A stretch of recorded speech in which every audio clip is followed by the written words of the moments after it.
হযরতে ইউসুফ আলাইহিস সালাতু ওয়াস সালাম, যিনি যার উপর ভিত্তি করে সূরাতুল ইউসুফ আলাইহিস সালাম নাজিল হয়েছেন আমার নবীজির উপরে। সুবহানাল্লাহ।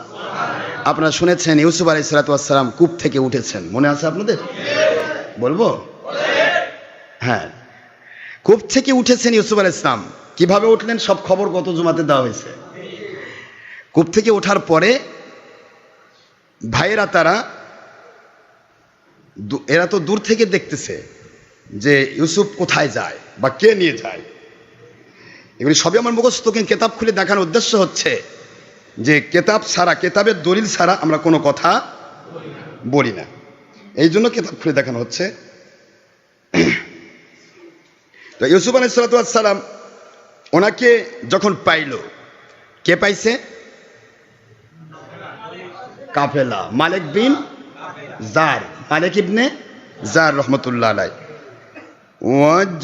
وجاءت سيارة فأرسلوا واردهم فأدلى دلواه قال يا بشرى هذا غلام وأسروه بضاعة والله عليم بما يعملون।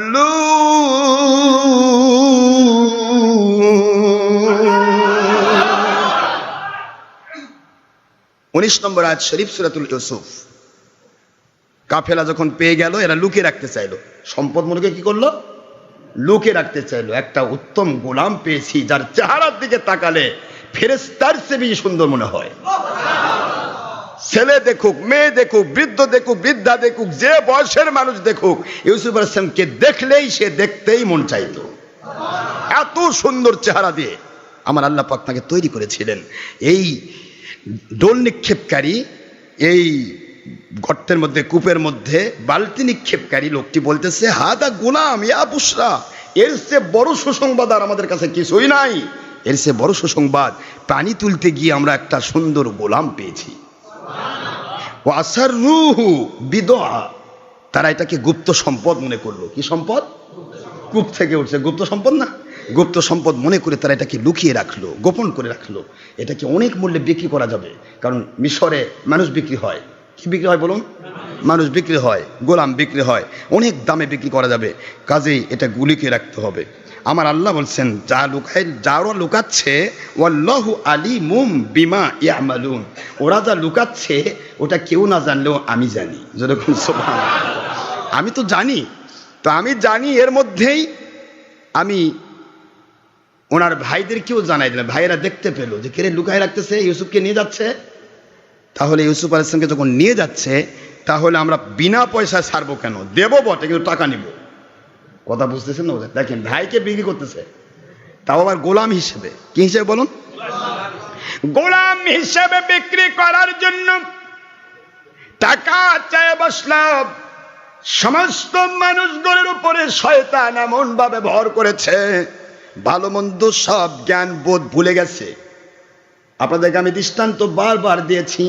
একটা মানুষ যখন মদ খায়, গাঁজা খায়, ভান খায়, বিভিন্ন রকমের উত্তপ্ত জিনিস খায়, যেগুলির দ্বারা মানুষের মস্তিষ্ক বিকৃত হয়ে যায়, তৎক্ষণাৎ গাঁজার নৌকা পাহাড় দিয়ে যায়।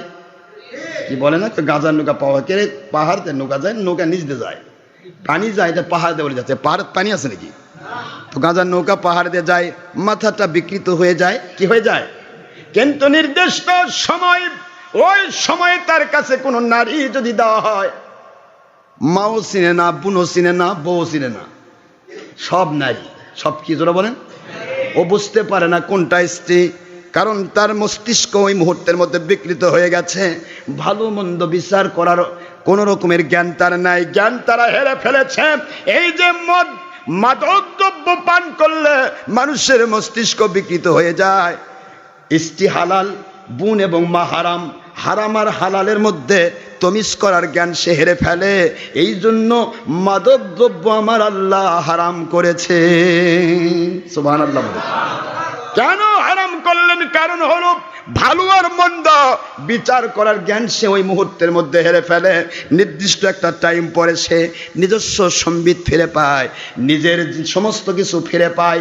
ফিরে পাওয়ার পরে ভুল বুঝতে পারে আমি কি ভুল করলাম, কিন্তু দুনিয়ার স্বার্থে, অর্থের স্বার্থে হিংসার বশবর্তী হয়ে হিংসুকের ভূমিকা পালন করতে গিয়ে অহংকারী হয়ে যখন একটা মানুষ দুনিয়ার টাকার কাছে, দলের কাছে বিক্রি হয়ে যায়, নিজেকে যখন বিক্রি করে দিয়ে এমন নেশাগ্রস্ত হয়, মৃত্যু পর্যন্ত এর নেশা আর কাটে না। যতক্ষণ জাহান্নামে না গেছে নেশা কাটা সম্ভব হয় না।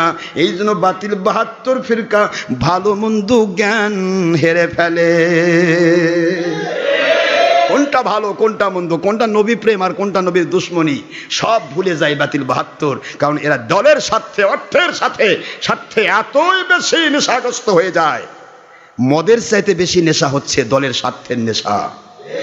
মদের চাইতে বেশি নেশা হচ্ছে অর্থের স্বার্থের নেশা। মদের নেশা কাটে ১ ঘন্টা পর, কিন্তু দলের স্বার্থের নেশা মৃত্যু পর্যন্ত কাটে না। দলের স্বার্থে সে নবীকে ভুলে যায়, আল্লাহকে ভুলে যায়, উল্টা পাল্টা ফতোয়া দিয়ে নিজেও বেঈমান হয়, তার ভক্তদেরও বেঈমান বানায় দলের স্বার্থে। ঠিক না ঠিক? আজকে ধর্মের লেভেলধারী বেঈমানগুলা দল করছে না, বিভিন্ন দল। দেখেন ওই দলে যেগুলো আছে, আরে তোমার ভুল হচ্ছে, হারাম হচ্ছে, তুমি হারামকে হারাম বলো, হচ্ছে ভুল হতেই পারে, তুমি তওবা করে ফিরে আসার সুযোগ আছে। আজ তুমি করছো টুপি মাথায় দিয়ে বলে তুমি প্রচার করতে চাচ্ছ এটা কোরআনে আছে, এটা হাদিসে আছে, এটা চলবে, এরকম যদি বলো তাহলে কোরআন হাদিসকে অস্বীকার করা হয়, আল্লাহর সাথে গাদ্দারি করা হয়, ঈমান ধ্বংস হয়। তোমার কথা মতো যে ব্যক্তি ওটাকে জায়েজ মনে করে হারামকে, সেও ঈমান হারা হয়ে যায়। আর ঈমান হারা মানুষগুলো যে সন্তানগুলি জন্ম দেয়, সন্তানগুলি অবৈধ সন্তান হয়, সবাই মিলে জাহান্নামে যায়। অবৈধ সন্তানগুলি ভালো মন্দ জ্ঞান বোঝে না। কথা বোঝেন না কেন? আসুন, এই জিনিসটাই হয়েছিল হযরত ইউসুফ আলাইহিস সালামের 10 ভাইয়ের ভিতরে। এত দূর তারা জ্ঞান শূন্য হয়েছে, নিজের ভাইকে তো মারলো, তারপরে কূপে ফেললো, মেরে ফেলার চেষ্টা করলো, এতেও তারা সম্বিত ফিরে পেল না। এরপরেও তারা কি হচ্ছে, যাচ্ছে যখন বিদেশে, এরপরও তারা বিক্রি করে পয়সা উদ্ধার করতে চাচ্ছে। নাউজুবিল্লাহ। আমার আল্লাহ বলতেছেন সে কথা, ওয়াশারাউহু বিথামানিন বাখসিন দারাহিমা মা'দুদা। সারাউহু, আল্লাহ বলেন ওয়াশারাউহু, ওরা বিক্রি করলো, হু মানে হযরত ইউসুফ আলাইহিস সালামকে, বি এখানে বি সামান, সামান মানে মূল্য, সামান মানে কি? সামান মানে মূল্য, বাকসিন দারাহিম অতি স্বল্প মুদ্রা, অতি অল্প মুদ্রা, বাকসিন দারাহিম অতি অল্প মুদ্রায় তারা ইউসুফ আলাইহিস সালামকে বিক্রি করে দিলেন। মাদুদা, সংখ্যার দিক থেকে অতীব অল্প, যেটা ইমাম সুদ্দি রহমতুল্লাহ আলাইহি বলেন এই সংখ্যাটা ছিল মাত্র 20 টাকা। কয় টাকা? 20 টাকার বিনিময়ে নবীকে বিক্রি করতেছে। আমার আল্লাহ বুঝাইলেন, বুঝতে পারলি না রে, যাকে বিক্রি করতেছিস তাকে তো এরা বিক্রি করবে তার ওজনে সোনা দিয়ে। এখনই তারা বিক্রি করবে ওজনে সোনা দিয়ে। মিশরবাসী ইউসুফ আলাইহিস সালামকে চিনে, কিন্তু তার ভাইদের উপর শয়তান ভর করার কারণে তারা চিনতে পারলো না। 20 দিরহামে 20 টাকায় তখন বিক্রি করে দেওয়া হলো। ইউসুফ আলাইহিস সালাম কে তারা লিখিতভাবে তাদের নাম সই দিয়ে, লিখিত একবারে পরিপূর্ণ লিখিত, গরু বকরি বিক্রি করে যেরকম ইয়াদা হয় না, দেন নাকি রশিদ, ঠিক এরকম রশিদ তারা দিয়ে দিল। আমরা বিক্রি করলাম, অমুকের নাম থাকলো সেখানে, সামুনের নাম থাকলো, ইয়াহুদার, এদের নাম দিয়ে তারা বিক্রি করে দিল। তাছাড়া এইদের না দিলে উনি বললেন, মালিক বিন জার রহমতুল্লাহ বললেন যে আমরা এটাকে বিক্রি করতে পারবো না, বলবে চুরি করে নিয়ে আসছো, আমরা চোরা মাল তো নেবো না, এই জন্য তোমরা লিখে দাও। ওরা লিখে দিল, মাত্র 18 মতান্তরে 20 দিরহাম 20 টাকার বিনিময়ে ইউসুফ আলাইহিসকে বিক্রি করে দেওয়ার জন্য বলুন নাউজুবিল্লাহ। মানুষ কত নিচে নেমে যায়। আমার আল্লাহ সে ঘোষণা দিচ্ছেন, ওয়াকানু মিনাজ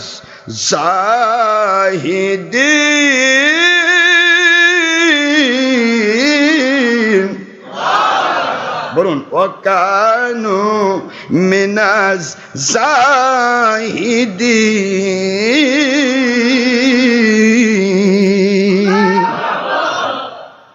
এরা এতই গাফিল, এতই উদাসীন, ইউসুফ আলাইহিস সালাম যেন তাদের কাছে চূড়ান্ত মূল্যহীন এক পদার্থ। নাউজুবিল্লাহ। এত দূর নিচে তারা চলে গেল। যাক, অনেক কথা এখানে শেষ করে দিব আমি। এইটা হলো সূরাতুল ইউসুফের দ্বিতীয় রুকু শেষ হয়ে গেল আজকে। আগামী দিন থেকে হবে তৃতীয় রুকু। এই দ্বিতীয় রুকুর ভিতরে যে ঘটনাটা ঘটলো বলবো কি শুনবেন? তাহলে তার সামনে থেকে শুরু হবে মিশরের জিন্দেগি। ইউসুফ আসলাম মিশরে গিয়ে কি করছেন, কার কাছে বিক্রি হলো, কে কিনে নিল, অনেক ব্যাপার ঘটবে।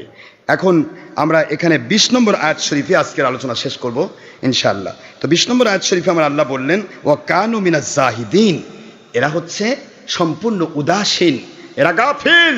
আমার ইউসুফের যে কত মূল্য, কোনো নবীকে যে বিক্রি করা যায় না, নবীর যে মূল্যহীন নয়, মূল্য দেওয়া যায় না, সারা জগৎ এক পাল্লায়, নবীর মূল্য দেওয়া যায় না। সুবহানাল্লাহ, জোরে বলুন।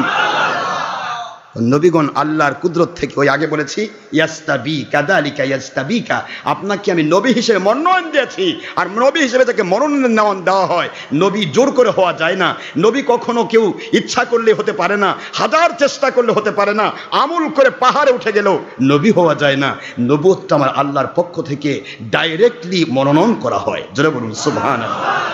ওলি হওয়া যায়, প্রচেষ্টা করে ওলি হওয়া যায়, ওলির মাকাম পাওয়া যায়, বড় দূর উঠে যাওয়া যায়। বহুত আমল করলো, বহুত এমন আকীদায় পরিপুষ্ট হলো, সে ব্যক্তি যখন তখন ওলি হতে পারে। কিন্তু নবী চেষ্টা করে হওয়া, এটা আল্লাহর কুদরতের কাছে ডাইরেক্ট মনোনীত।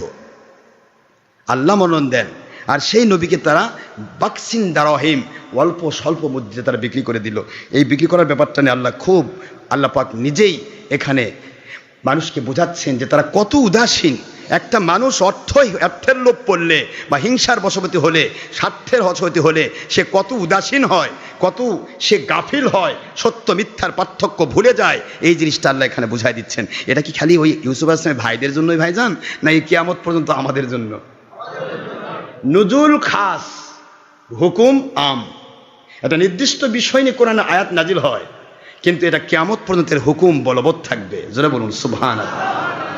এই যে আমাদের বিষয়টা, সেটা ইউসুফ আলাইহিস সালামকে নিয়ে যাচ্ছে, দেখেন বেঁধে নিয়ে যাচ্ছে, বেঁধে হাত এভাবে বাঁধছে যাতে করে পালিয়ে না যায়। নবীকে চিনতে পারেনি তো পালিয়ে যায়।